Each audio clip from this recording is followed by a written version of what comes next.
Hi, I'm Lynn. And I'm Amanda, and this is the Pursuit of Badasserie, the podcast. This podcast is all about taking action and creating that badass business abundance and life that you want.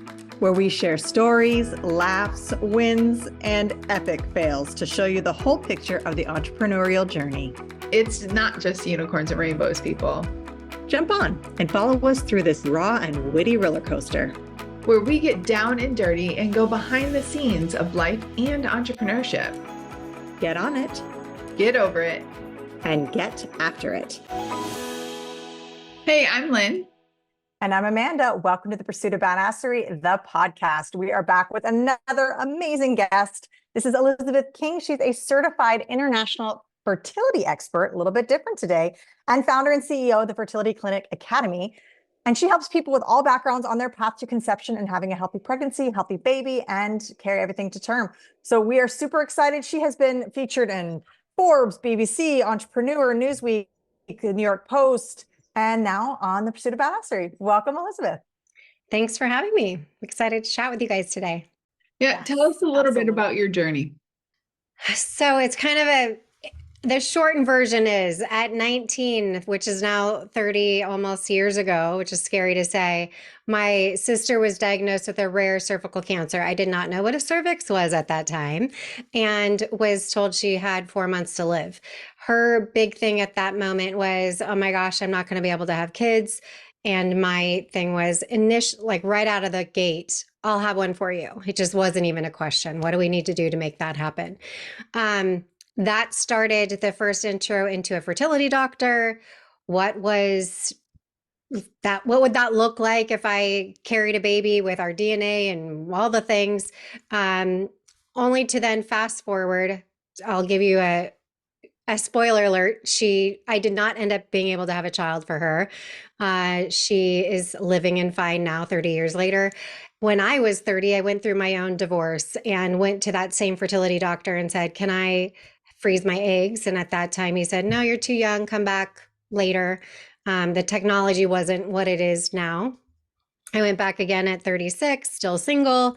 Can I do it now? And he's like, yes, let's do it. So I went through IVF at 36 on my own and went on to then meet my husband at 39, my first child at 41, last child at 44.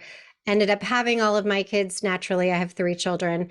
And throughout that, the in-betweens and all the things, that's where I had taken my 10 plus year as an ICF life coach and transferred that to focus on fertility after our first loss, when I really recognized this whole situation of fertility is not something that people are talking about at the water cooler, nor are they talking about in families really even. I had uncovered lots of stories about people that had miscarriages in their families that were not talked about until recently. So navigating that emotional experience through fertility really became my mission, and recognized that it had actually been teeing me up for a very, very long time with all things women's wellness, without me really knowing it.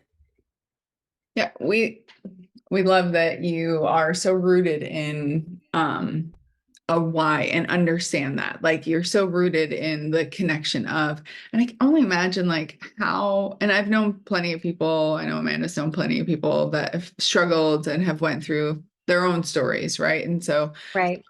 But how much change has happened in the industry, and also you being a woman coming into because it was a male dominated, I think it still is a male dominated industry, and being a woman to like bring a very different perspective, not just from your own personal experience, but also just being a woman and helping women navigate this. Yeah, it's just incredible. It is interesting to note that, I think, because there's this whole new wave, I say, of fertility doctors, reproductive endocrinologists, as they're referred to, that's graduating and coming up now that get the mind, body, spirit perspective and get that it has been run and the studies have all been done by men and all the things. When you really look at all of the data in years past, there really wasn't a lot because it was male driven. So it's fascinating to me. I'm a very scientifically driven person. I love black and white numbers and all of that. And now that we're getting to a point that they're bringing in this new dialogue into fertility on top of the statistics, Harvard did a study on if you're doing any sort of cognitive behavior work while going through fertility, you're 55% more likely to conceive.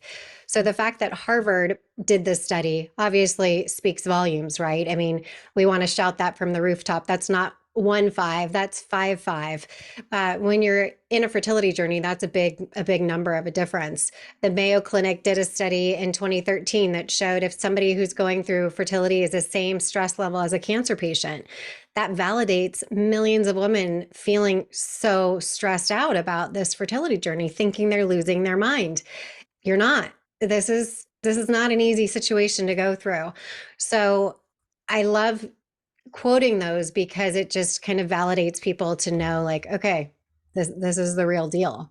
Absolutely. And there's just so much involved in the entire process, from your mindset to the monetary levels to family support to, For lack of. obviously health or lack thereof, and obviously health things. So, I mean, how do you find that people even navigate all of that over the course of however long it takes? So the blessing and the curse of social media has been that it has opened these conversations and the awareness of fertility in general. Even 7 years ago, when I started down the path with my own fertility journey, there wasn't anybody talking about it online, realistically. So that opens up a whole new conversation and education for people now. I mean, we're not even taught about our ovulation in school. We're really taught, you have a period every 28 days, which is so far from the truth of most women out there. So that alone with educating people has really brought so much to the industry. And now helping people navigate their individual situation, really, I feel so honored, first of all, to be able to help them through that. But everybody is so different. So I have a lot of people that come to me saying, we've been trying for 2 or 3 years and want to get pregnant naturally. I'm a big person of let's integrate all the things. If you can get pregnant naturally, great. If you need some sort of assistance, the world that we live in, it blows my mind every day that we have what we have to have different paths to parenthood. It's so amazing. But it's not for everybody. You have to see what aligns with your values, what feels right to you. Some people have, we're going to try naturally for X amount of time and then that's it. We're not going to go any further. Some people say we're going to do 8 rounds of IVF. And if that doesn't work, that's it. Everyone has their own barometer of where they're at and what works for them. And I think recognizing where you're at in your life too. Are you building your business? Are you at a point where you feel really calm about life and where you're at? That really does affect how we show up in the world, right? If we're climbing the corporate ladder or building our business from the ground up and we're trying to do our fertility in the meantime, it's not going to be probably as easy as we would like to, as it was 50 years ago, where women were like, okay, we're just going to do home ec in high school and then go to the kitchen and see what's for dinner and hope that we get pregnant next month. And, it was a very different time than it is now. Yeah, we know we actually have clients and my daughter wanted to be in the industry as well. She actually wants to go for midwifery, but she's an ICF, international IVF. lactation specialist. Okay. Yeah. ICF. That's another thing. And we have a couple of clients also who have been in the industry who help pre and post baby. And it's interesting to watch both of them navigate. Somebody who's been in the industry for a very long time, and then my daughter who's new to the industry, helping women navigate, like you said, the complexities of today on top of, either getting pregnant, having a baby, not even with the complications, those that you're dealing with, obviously with fertility complications. What is like some of your top things that you help support them in the mind body, because you brought that in, the mind body spirit, but because like you said, 50 years ago, we didn't have, it was home ec and go into the kitchen or whatever for the majority, like generalizing. Yeah. But now, like we're driven, we're stepping up, they're going up the corporate ladder, lots of entrepreneurs, and just like that multifaceted kind of like we have our hands in many buckets nowadays. So with the ICF background, how do you help them navigate that and your team help them navigate all of that? So I always say, let's get the lay of the land of what we're dealing with. So go see a fertility doctor rather than OB, regardless of where you're at, whether you're, 25 or 35 or 40 plus. What's going on? Is your tubes open? Is your uterus clean? Like, are we good? Are we working with all the right things normally? That gives you a starting point, a baseline of where you're at. That drives a lot of people once they get that hormonal blood panel to say, okay, shoot, I'm 28, but I have an AMH level of somebody who's 38. Maybe I better freeze some eggs, or maybe I better, make a different decision here. Regardless of where you're at with your path of your career and or family life, I feel like getting in touch with your own body and your own cycle, first and foremost, aside from everything else, is key. Because again, I've seen so many people try for a long time only to find out they have blocked tubes. They just wasted 3 years. We don't really have time on our hands when we're doing this. So figuring that out, then the next part of that is, what can you do now to basically prime yourself for later? So for me, for example, I was doing my thing. I was traveling the world and building a business and having fun. I really had not that I had no intention of having children, but it definitely was not on my radar. I was not somebody who yearned and burned for children my whole life, whereas I had friends that were like, I just always want to be a mom. That was not my story. Mine was like, okay, I have my 401k, I have my eggs frozen, check, like, let's move on. And only to find out at like 38, 39, I remember I was walking in London by myself on a solo trip and like, oh, okay, I might need to like figure out what I want to do here if I'm going to start to want to have kids. Before that, it never really entered my mind other than the fact of just having that on the back burner. So I think getting in touch with your cycle again, because we're not taught that. What is your cervical mucus like? What is your cycle like? What do you know about your body that you need to know more about in order to make those decisions for the long term, whether you're in a relationship or not, whether you're going to do it on your own or not. There's a lot of women now that are choosing to do solo mom, like do it on their own because they're like, I'm not waiting for anybody. More power to you if that's something that you want to do and you have the ability to do that. But it all comes back to education and figuring out what's going to work for you and your lifestyle and your body and where you're at. Because I have a 52-year-old client right now going to transfer next month. I have 22-year-olds that are struggling to get pregnant. So it doesn't really matter how old you are or what environment you're in, really just priming your body for what you need. And the only way that we really find out what you need is by getting the lay of the land from a doctor, getting the blood work. Yeah, getting the blood work done. Most OBs don't tell you to do your hormone panel on day 2 or day 3 of your cycle, but you need to do your hormone panels on day 2 or day 3 of your bleed of your cycle in order to get an accurate glimpse of where you're at for your baseline for fertility, especially. So what I tell people is you start to do that when you're whatever age. For me too, every time I do a full panel, I make sure I do it on that. So I'm doing apples to apples each time to see where am I at? Are things changing? Am I going into menopause now? Like what's happening, right? If I did that at any day of my cycle, it wouldn't be accurate.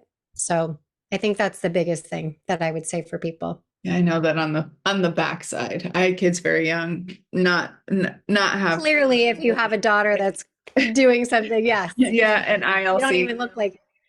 Yeah, no, my kids are mid to late. Amanda corrected me yesterday on a podcast that they're mid to late because they're like 26, 27. But Wow. it is interesting to, and I mean, I have to always bring this back to entrepreneurship and like small business, but like anything, like how can you make a decision if you don't understand where you're at? Right. And Right. so, and we have the technology now where years ago we didn't.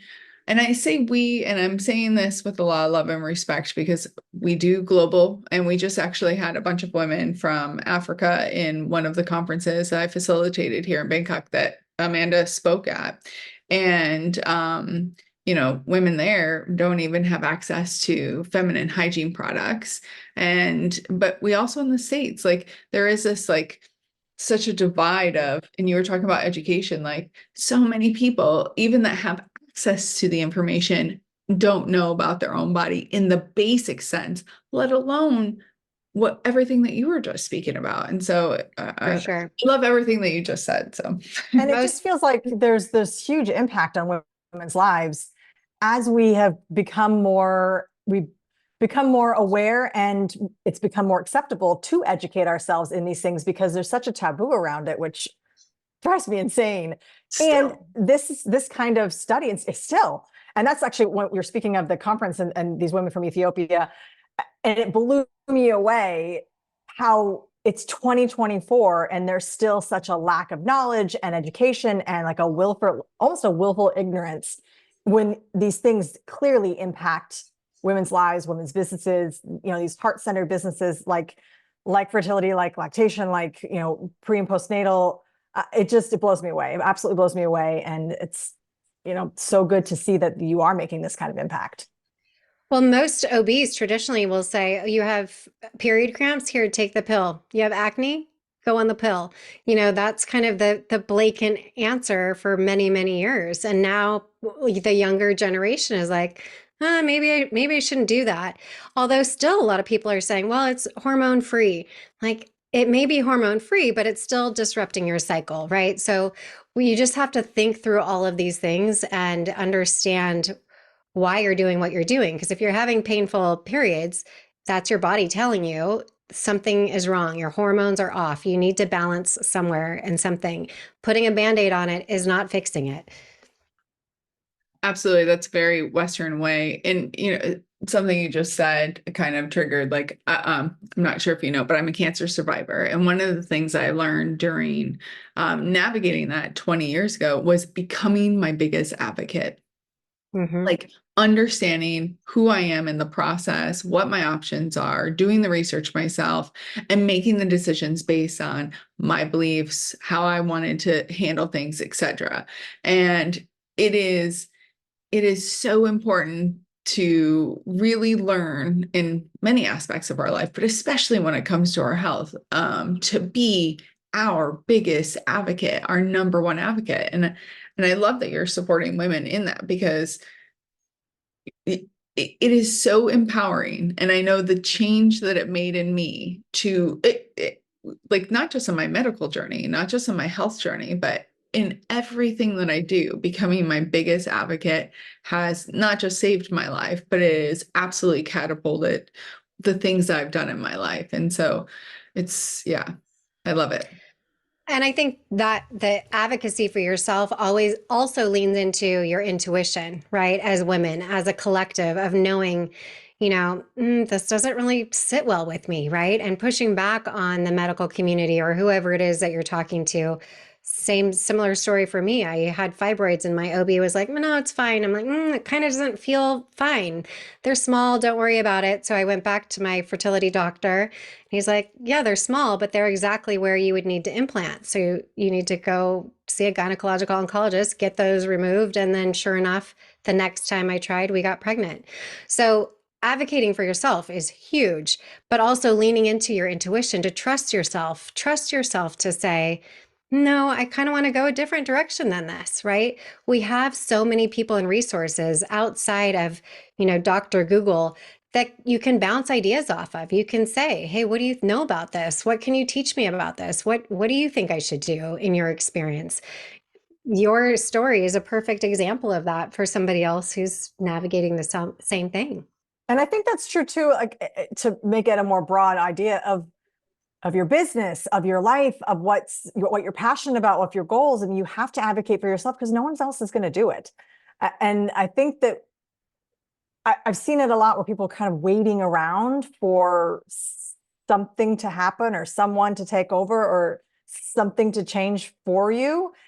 And it just isn't going to be that way. So there's nobody else who can advocate as well as you can for yourself. And man, I wish I had learned that when I was pregnant. Whew. I mean, all sorts of things there. So Yeah. even if you want to And think to take this back to your own, like everything in life, you've got to advocate for yourself. yeah, I mean, with business and business coaches, right? Everybody has the solution, right? Here's the blueprint for success in XYZ. I think you need to lean into your own gut feeling. Does this feel like it's the right thing for me? Because everybody's doing their thing online now, and it it does differ per industry. It does differ for each individual. What's behind it? How are you coming to the table, and what energy do you bring that's going to make that successful? Not just because Joe Schmo's up on a stage saying this is the secret sauce for his business, you know? And I think, again, advocating for yourself with what you feel is right for the direction of what you want to do and your own boundary for your business and what you want that to look like. I think more and more women are being empowered to take it in directions that traditionally we weren't really told we could do before. Absolutely.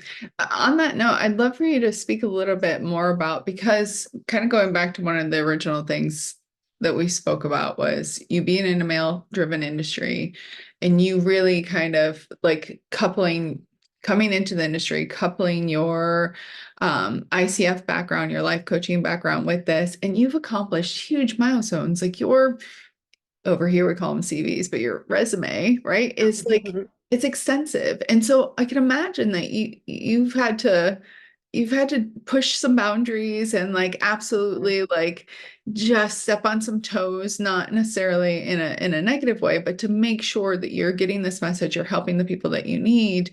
Can you talk a little bit about like how you stayed grounded in that process? Because especially with the industry that you're in, and you have a personal tie, it is such an emotional industry like to be in. Like there's something different about this industry than Yeah, there is about business coaching or whatever. And I'm not poo-pooing the for other. I'm sure. just saying like it's definitely more emotional.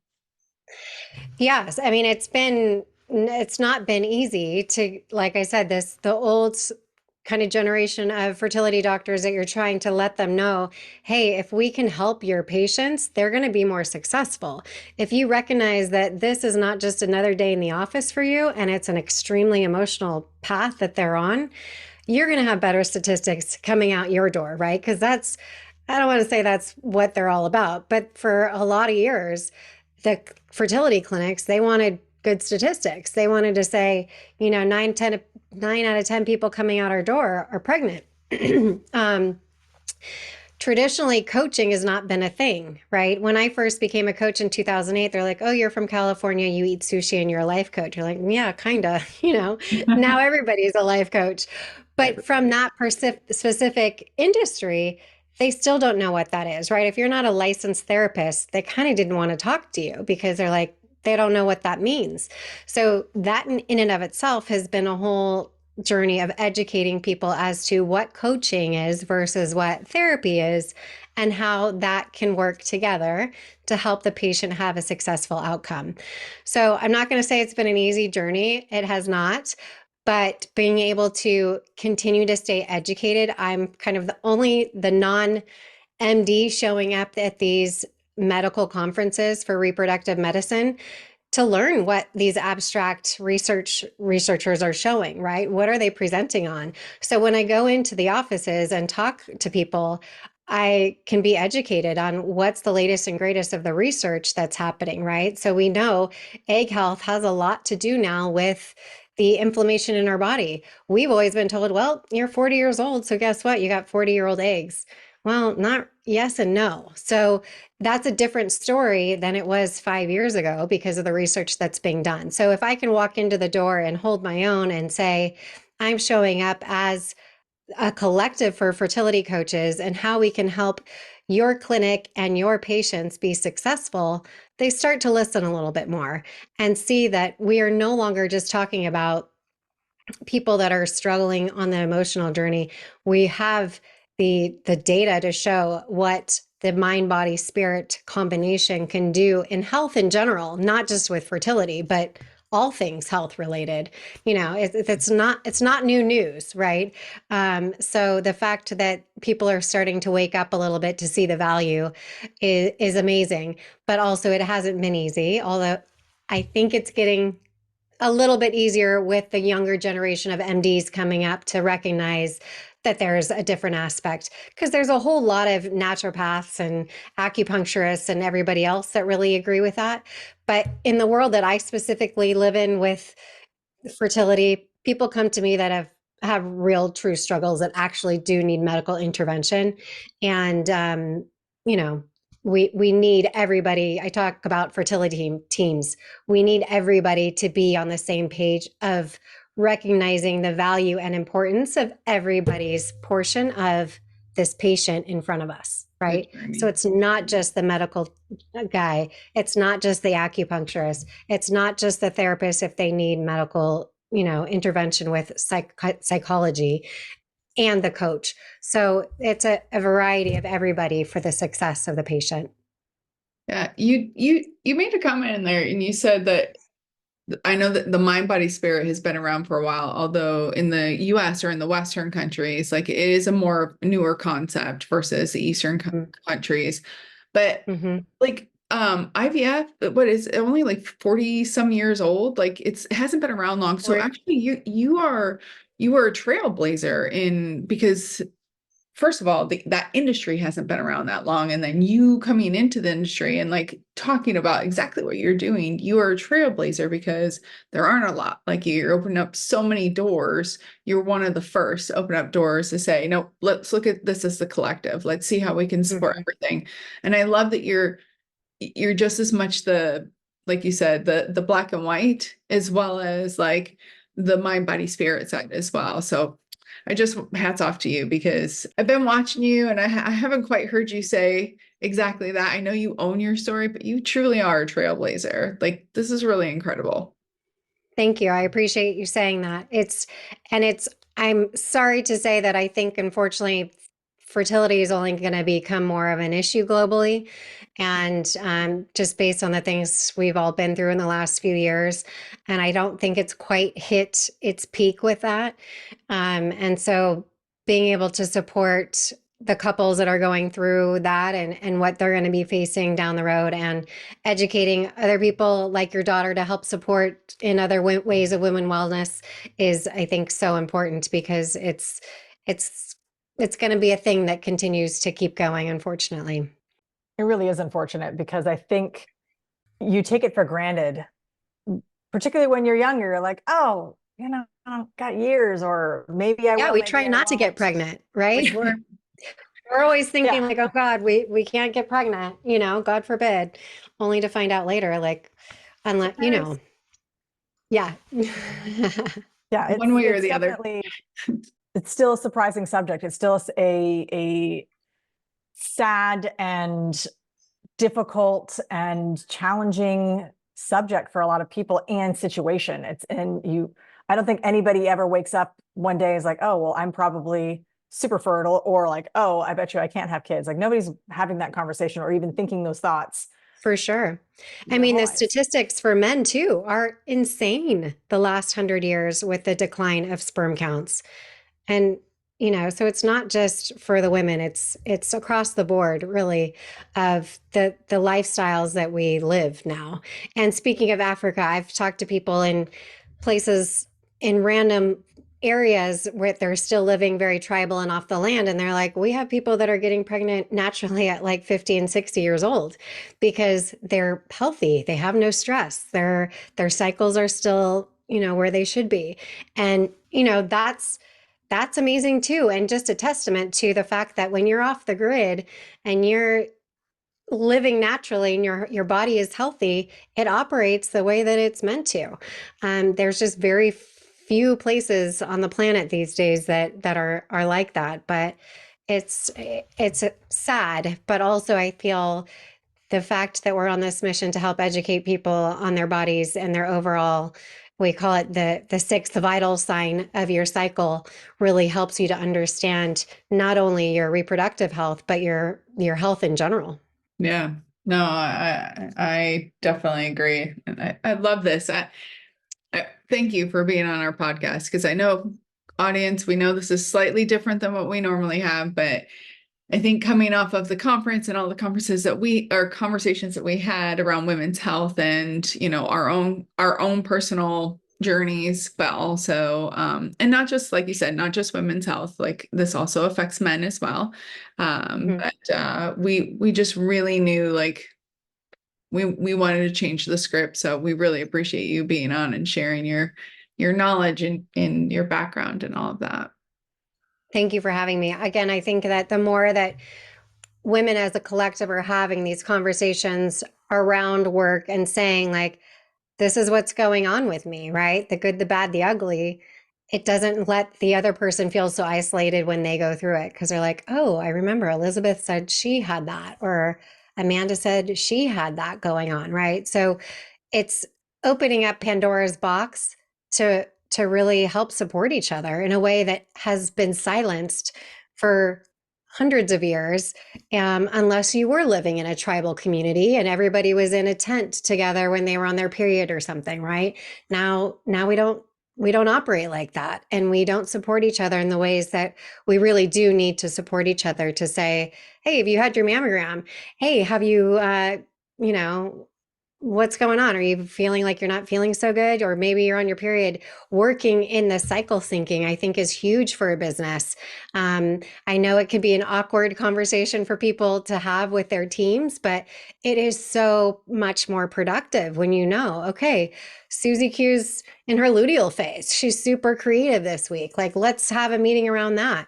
And so's in her menstrual phase. All right, maybe she needs to have a nap today and block off some time in her calendar to, like, lay low.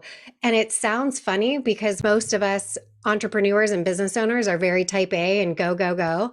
But really, when you lean into this cycle syncing of what your body is telling you really are so much more productive. And you're like, oh, okay, I get this. I get why my body's telling me to give me these signals. We just got to listen. Oh yeah, I Absolutely. was actually having a conversation with a client of mine who she's like, I want to make this change, this change, this change. And I was like, what time of the month is it? Because she just was Right. falling off the ledge of, my business is the worst. I need to change everything. And I'm like, why don't you wait 4 days and then we'll have this conversation again? And then it turns out like Right. she just was spiraling. I mean, I'm not trying to make it sound like we're all crazy hormonal. That's not what I'm trying to No, say. Just she really, it hit her hard that day. And it's important to really respect that side of yourself and acknowledge it. 100%. It's not about being crazy. And I think that's what people are like, oh, I'm hormonal, as if it's a bad thing. We want your hormones to be shifting through the month. We want that change to be happening. But how you can manage that through being a business owner, I think, is so powerful. If you can tie in with your female counterparts to say, okay, what do we, let's map out our month. I know it's going to sound crazy, but tell me what you need at what time so that I can know you're being most productive this month, right? Because I don't want somebody making decisions for my business when they're at a time where they're not really feeling the best, right? I mean, you can make some bad decisions during that time. And it's just a time where you should just be doing tasks, right? No decisions being made. Let's just do the tasks at hand during that time. Rest during your menstrual cycle, just get through the next few days and then hit it hard right after that, right? So I do really think that it is becoming more of a conversation in businesses of acknowledging how that works, as well as circling it back to loss and people acknowledging, it used to, before, during COVID and before, you would get more time off from work for COVID than you would having a miscarriage. It's insane to me when you really recognize what is going through a woman's body when that happens, whether it's an early loss or a late loss. So management teams need to understand how to navigate that, because that's going to get real, real quick now that all these HR divisions are, cluing in on diversity, inclusion, and whatnot. Because again, the younger generation is not going to tolerate having to get back to work the day after they have a D&C or whatever, So that's a whole nother conversation we can have, but No, it is. And we love that. We talk a lot about that, about the flow and working in and like all of that good stuff. We just recorded a training and that was in our training about that because it is important. It's not, and I do want to notate that obviously it is more predominant with women, but men also have their own flow as well. And how powerful that is when you can have those conversations and how powerful the outcome can be, not just in business, but also in your mental capacity, like I listening to you, and Amanda has a fitness background, but I love working out, and I used to love getting beat up by my CrossFit coach, but he was really good about like he could recognize in women before we even said anything when our cycles were, and he would make us back off certain things during certain phases of our own cycle, and so I love everything that you just said. I had a Division I sports coach come to me to consult. And he's like, what if we have everybody wear like a different scrunchie or a bow in their hair when they're on their cycle? So I know, and I don't actually have to ask them. I'm like, great idea, right? Like that way, you're not training them too hard during that time. So again, the conversation is opening up across the board, which is really, really cool. Love that. All right. So unfortunately, we are already coming to time, but if there's anything else, look, one last little nugget you want to leave our audience, what would it be? I think just tune into your body, know your cycle, know what you feel might be a little bit off, and figure out what that might be. Again, you can do it as easily as seed cycling or supplementation. Sometimes it doesn't need to be a big thing, but listen to your body because it is your sixth vital sign and it is giving you signals every day of what it is that you need. Absolutely. I love that. If you want to add, and don't let the doctors tell you different if you know something, because I've been through it myself a bunch of times, Amanda too, and we have family members, so don't push. If you know something's off, keep pushing it until you can get an answer. Could not agree with you more. If they don't listen, they're not your people. Move on. Yeah, absolutely. 100%. So how can people get in contact with you? I know we didn't even get to touch on your awesome podcast. You have a podcast called Creation Innovation, but where else can people reach you? On Instagram at the official Elizabeth King, my website, elizabethking.com. And listen on the podcast. Awesome. And your award-winning best-selling author as well. So yes. Yeah. Radical Self-Love. We also have another solo book that's coming out, Mamas After Miscarriage. So I'm really excited about that. But yes, thank you thanks for having me. Thanks for opening this conversation to a broader audience. Yeah, we love it. No, of course. And of course, everything will be listed in the show notes with links that you can click to find more information about Elizabeth, because we definitely want you to have all of those connections as you need them. Thanks so much. Thank you, Elizabeth. All right, everybody, if this resonates with you, please make sure that you're hitting the subscribe button, follow Elizabeth, give her a DM if something really moved you or inspired you today. And please share this in your community. This is, to me, one of the most important podcasts that we've done in a very different way. So please make sure that you're sharing this message with everybody. And till next time. Get after it. All right, everyone, it's not enough to just listen. Now you've got to put it into action. We are so excited to see what you do next. If you enjoyed our show, please leave us a review on iTunes. And to find out more about what we're doing, visit us at thepursuitofbadasserie.com.